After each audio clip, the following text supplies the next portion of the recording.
প্রথমে ভালোভাবে মাংসটা ধুয়ে নিচ্ছি, দেখতেই পাচ্ছেন আপনারা। তারপরে পেঁয়াজ কুচি, টমেটো কুচি, আলু কাটা একটা থালার মধ্যে আমি রেখে দিয়েছি। তারপরে আদা বাটা, রসুন বাটা আমি করে নিয়েছি। একটা কড়াইয়ের মধ্যে তেল দিয়ে, তেলটাকে গরম হতে দিয়ে তার মধ্যে একে একে দারচিনি, এলাচ, তেজপাতা, লবঙ্গ দিয়ে ভালোভাবে ভেজে নিলাম। আর ভেজে নেওয়ার পর তার মধ্যে আমি দিয়ে দিলাম পেঁয়াজ কুচি। পেঁয়াজটাকে ভাজতে দিলাম, যতক্ষণ না লাল লাল হয় পেঁয়াজটা ভাজাই থাকবে। আর একটা কড়াইয়ের মধ্যে আলু ভাজতে দিয়ে দিলাম, যাতে সময়টা একটু কম লাগে, তাড়াতাড়ি যাতে রান্নাটা হয়।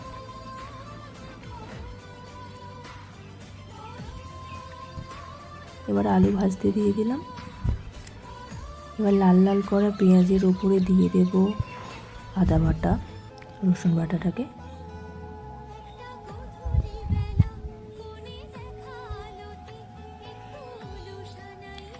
এটা একটু ভাজা ভাজা হয়ে আসলে তার মধ্যে টমেটো কুচি দিয়ে দিলাম।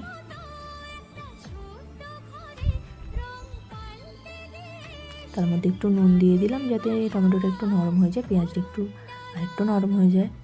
ভালোভাবে নাড়াচাড়া করে নিলাম। এবার ভেজে রাখা আলুটা একটা থালার মধ্যে তুলে নিলাম।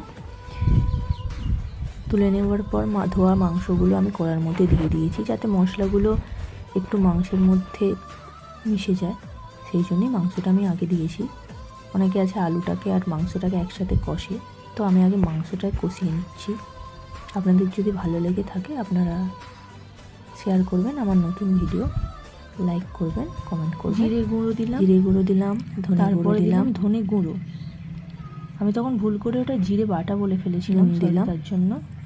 ভাজা মশলা পরে দিয়ে দেব লঙ্কা গুঁড়ো, লঙ্কা গুঁড়ো দিয়ে দিলাম, একটু হলুদ গুঁড়ো দিলাম। ভালোভাবে মিক্স করব, ভালোভাবে নাড়াচাড়া করে নিয়েছি আমি। এবারে ভালোভাবে নাড়াচাড়া করে নিলাম।